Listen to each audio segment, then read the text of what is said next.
Khanna was attacked by some partisan Democrats for going on Fox News. So I want to show you the interview here. He spoke to Laura Ingraham. The topic is about the military budget, the Pentagon, cutting funding, reducing funding to the Pentagon.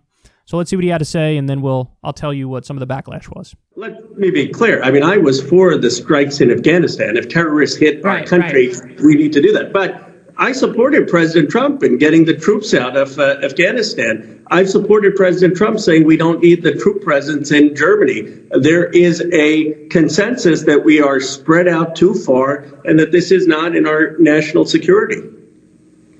And what do you think about the potential DOD picks that have been floated in for a Biden administration? I mean, a lot of these folks doesn't look like they're going to be anxious to pull more troops out of Afghanistan. Certainly the generals don't seem to want to do that. Well, I've expressed concern about Michelle Flournoy. Let's see what she says. But she was for an escalation in Afghanistan. She was for Iraq. She was for Syria. These policies have cost us trillions of dollars. China hasn't been in a war since 1979. We've been in 40 wars. If you view China as our biggest strategic competitor in the 21st century, then these policies aren't what's going to allow America to win and compete. So this is Matt Gaetz shares this view. There are people on the Armed Services Committee who shares this view. This is really not partisan. It's about making sure America leads the 21st century. Congressman Khanna, I would love to have you back because I actually think there are a lot of issues where Republicans can work with progressives, conservatives can work with progressives. And this is just one of the more obvious issues, given where this debate already seems to be going. So here's some of the backlash. There's a big account. This guy is a journalist at Vox, Aaron Rupar, and he said, "I'm not sure why any Democrat would validate Laura Ingram's show by going on it for a friendly interview, but that's what Khanna just did." And if you look at the screenshot he took, you can see that it says right there at the bottom of the screen, Dems and GOP must re-examine the Pentagon budget. So the whole point of the segment was, war is bad. We've been waging these wars for a long time. There is no definition of victory. Why are we still there? We should get out. That was the point of him going on the show. Now, you could take issue with how he framed it. There were a few moments there where he said, I agree with Trump on that. If your criticism is, well, Trump's actually not for that, he just pretends to be for that, so don't phrase it as you agree with Trump. That's misleading. That's a fair criticism. I would agree with that criticism. But that's not the criticism he's making. He's saying, why are you going on the show? He's going on the show because he wants to say, yes, ending war is a good thing. And it's not about Laura Ingraham. It's about the millions of people watching Laura Ingraham. And for them to continue to hear the idea repeated that these wars are bad and we should come home, that's a good thing. That's a good thing. So, Khanna is, he's kind of sensitive to criticism in a way that's unique for most politicians, I think. And so he responded to Aaron Rupar and he said, "Please watch the interview. It's about cutting the defense budget and stopping endless wars. I stated my position clearly and consistently. If someone on Fox is willing to talk about cutting the defense budget, why not engage? But we have a philosophical difference. I look at heroes, Gandhi, King, Lincoln, Mandela, and see who they engaged with and how they built coalitions. I look at thinkers like Habermas and Rawls and still believe in the possibility of overlapping consensus. This is my conviction." So, listen, he's making that case as clear as he possibly can. But what I found fascinating is that Aaron Rupar, the Vox guy who was criticizing Khanna for this, just recently he was giving Pete Buttigieg credit.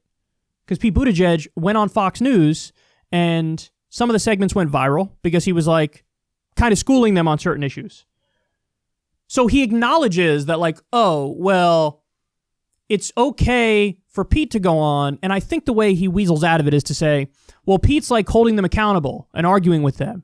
So that's why that's good. But Roe wasn't arguing with them, so it's not good.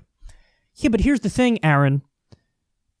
It's like if Pete Buttigieg was schooling the Fox News host, and then the Fox News host responded, "Actually, that's a good point. I agree." Then all of a sudden, would it be bad that Pete Buttigieg went on because he convinced somebody of the argument he was making? Would Aaron Rupar say that was bad? Of course not. He would say, "Oh my God, look at this. he even got this right-winger to agree with the left position. Oh, that's the whole point. That's the whole point of Roe going on. So he actually gets Laura Ingraham to agree with this anti-war message, and now that's a bad thing?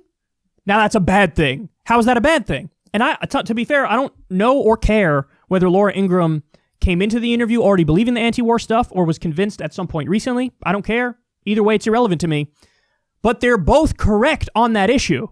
Now, the second Laura Ingraham starts to run cover for Trump and act like he's actually anti-war, yeah, then I'll disagree with her too, and I'll say, no, you're being duped. He's not anti-war. He's keeping the wars going. He just does the rhetoric, and then he does nothing about it substantively. We're still withdrawing and keeping thousands of troops in the Middle East. That's not a withdrawal. So if she starts misleading people about what Trump is doing, of course I'll criticize her.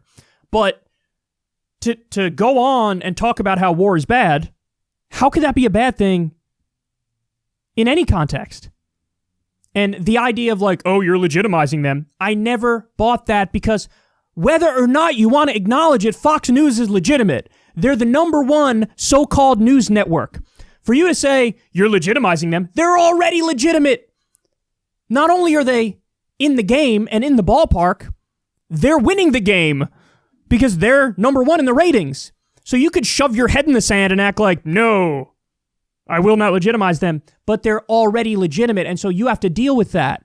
Now, here's the approach that makes sense in my opinion. Yeah, you go on. If they say something that you disagree with, and you go along to get along, yes, you're being an idiot, and perhaps you shouldn't go on the network. But if you go on, disagree with them when you disagree with them and make your case, and agree with them when you agree with them and make your case. Guys, I got news for you. This isn't really a controversial position. This is the position that most sensible people have. Instead of this approach to politics of like warring tribes and factions and never building coalitions. And just to put this in perspective for you, Alexandria Ocasio-Cortez just came out and said very clearly, oh, Josh Hawley is for stimulus checks. I'm for stimulus checks. Would I work with Josh Hawley on that? You bet your ass. Because we agree on that. Now, does that mean that AOC is going to agree with Josh Hawley when Josh Hawley takes like a right-wing immigration position? No! Because she didn't say, I agree with him on immigration and I'd like to work with him to restrict more on immigration. She didn't say that because she doesn't believe that. What she said is, on stimulus checks we agree and I'd work together with him. And guess what? Josh Hawley responded and said, yeah, I'd work with her on this because we agree on this. Ron Paul and Bernie Sanders used to work together all the time on war-related issues, on the drug war-related issues. They wanted to do criminal justice reform. They worked towards criminal justice reform. They want to legalize marijuana. Take yes for an answer. Take yes for an answer. Now, that doesn't mean, since we agree on this one thing, we're best buds and we agree on everything. No! It's we agree on this one thing. I'll fight you when I don't agree with you, and when I agree with you, I agree with you. If AOC can acknowledge that, and Ro Khanna can acknowledge that, how is it that some media dunces can't acknowledge that? And some people online can't acknowledge that.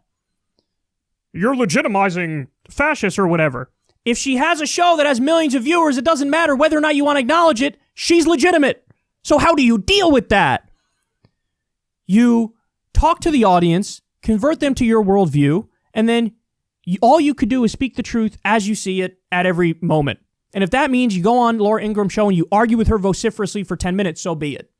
That means you go on and you agree that war is bad, so be it. I guess the reason why this keeps popping up in my mind as like a very annoying issue is because it's one of those ones where like there's this sense of like self-righteousness among people who don't agree with Ro Khanna on this. And it's like, it actually is a really stupid position. It's really dumb. And it is actively anti-coalition building to get stuff done in the real world and to win. In fact, Ro Khanna and Tulsi Gabbard and Ilhan Omar, like these are people who worked with Matt Gaetz, an idiot right-wing Republican, because Matt Gaetz just happens to be against, it's either the war in Iraq or the war in Afghanistan, and they had to stand up and fight against Liz Cheney and the hawkish Democrats. So people who disagree with you on the issue are forming coalitions, right? The hawkish, neoconservative, pro-war Democrats and Republicans are more than happy to work together on an issue where they agree. So why would you not work together with the ones on the right? Oh, because they're bad on other issues. Yes, they're bad on other issues. Great. We're not talking about the other issues. We're talking about this issue right now. When we talk about the other issue, yes, we'll argue. We're talking about this issue right now. So it's this weird sense of like self-righteousness that people have. Bad people are bad, Khanna. Oh, thank you. Oh, you're so fucking thoughtful. You're so brilliant. I think bad people are bad and Laura Ingram's bad. Oh, bro, you blew my mind, bro. If you're engaged in politics and it's not for specific policy issues, perhaps you shouldn't even be engaged in politics. If your whole reason for engaging in it is like, I need to find meaning among a tribe, go play sports instead. You know, because there's like the tribe or team aspect of it is part and parcel of the game and is very beneficial.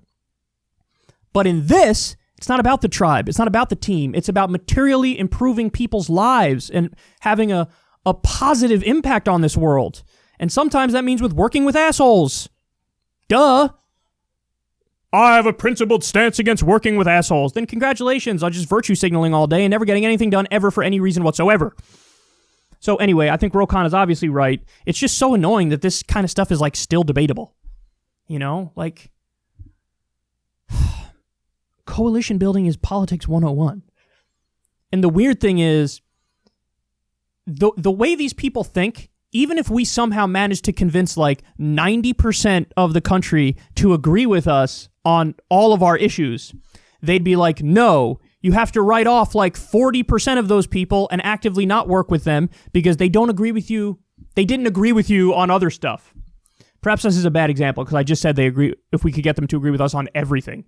What I meant to say was, if you could get 90% of the country to agree with you on something specific, and then these people would chime in and say, no, you have to dismiss 40% of that 90% because that 40% has other really shitty views. It's like you literally just aren't taking yes for an answer. Like, that's what that is.